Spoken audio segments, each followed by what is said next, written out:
that's got something in motion, you're never going to see it come to fruition. So you got to step back and take a look, because that lady has foresight. That lady has love. That lady has tolerance, and she's showing it to every one of our kids in the district this year.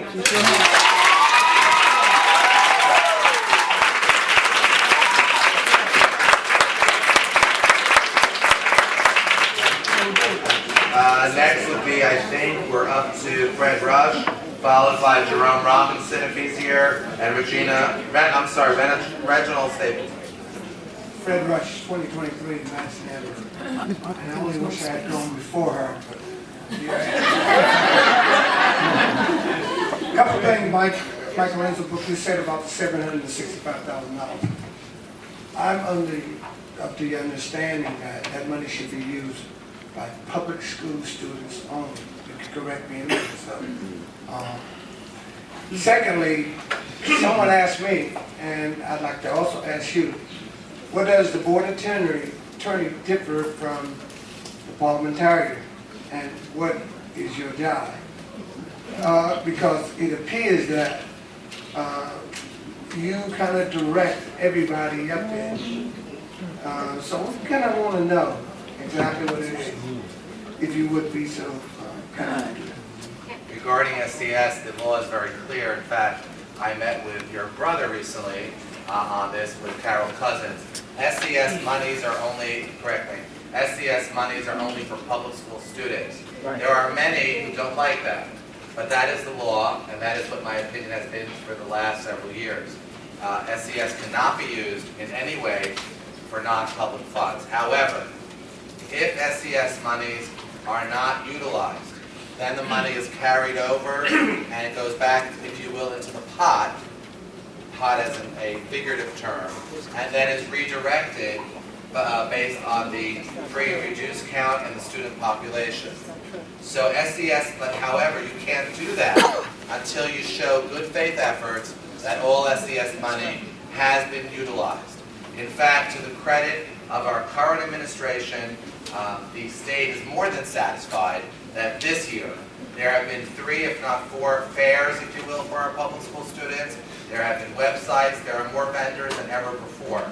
So my legal opinion, which again does not make me popular, because this town, unfortunately, I don't need Ms. Greco to remind me, I live it every day also. But the fact is that it's my legal opinion, and has been since I started here, that SCS money belongs to public school students.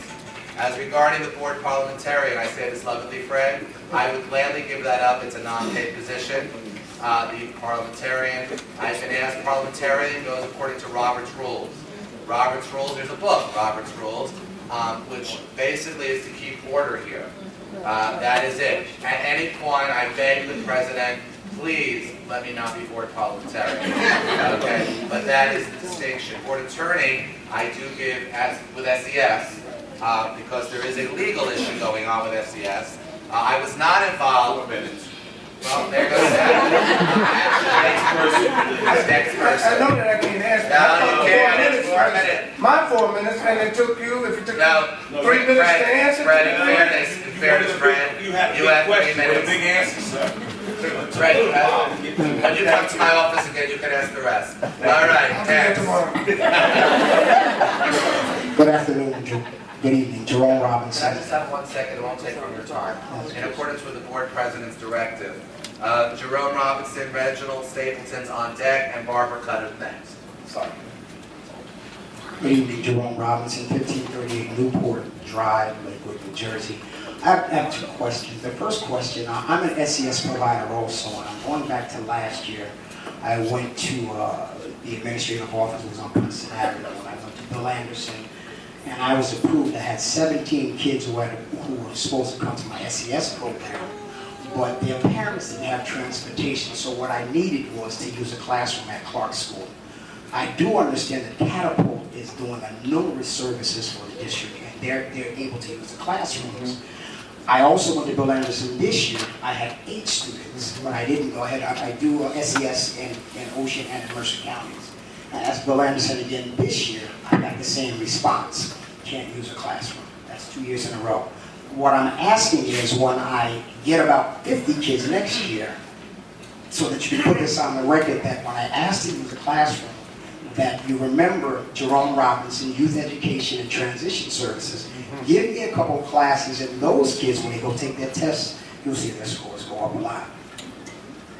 Number 2, Catapult, again, is doing a lot of social services in Lakewood. I run a nonprofit organization for the last 9 years in Mercer and Ocean counties. And I'm asking the district, I met with Ms. Silva and Mr. Suarez, I brought a proposal to them. I'm asking you to give me 10 children or 10 adults, 10 teenagers, that whoever calls, the worst ones that you have, and let me work with them for 4 months. And I can guarantee, because I think we're all here about having outcomes for our children, right? So I'm saying to you guys, you don't have to give me all the kids. I'll just take the worst sample that you have, you can give me once or twice a week. I have a proposal. And give me an opportunity to work with them. If they're in this school, if you're saying their behavior doesn't allow them to reintegrate back into the school system, I will help them get back into the school system and be productive in the school system.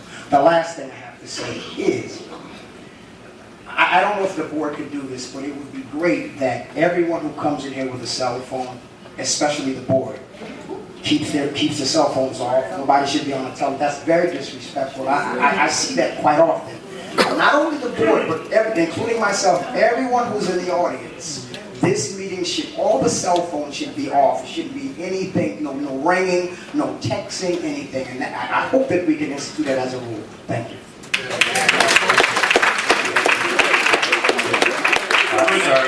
Sir, Mr. Thomas has asked me to answer.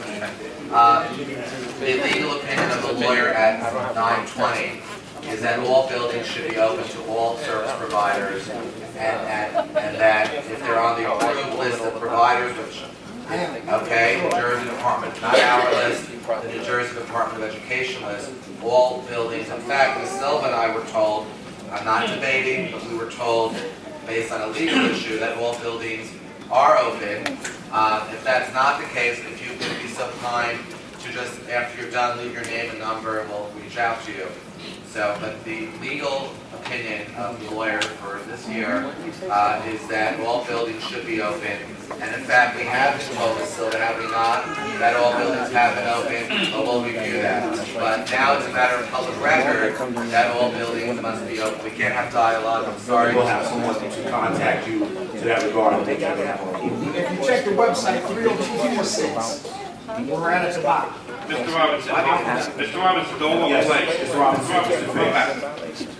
Did you in fact give an RFP to our board?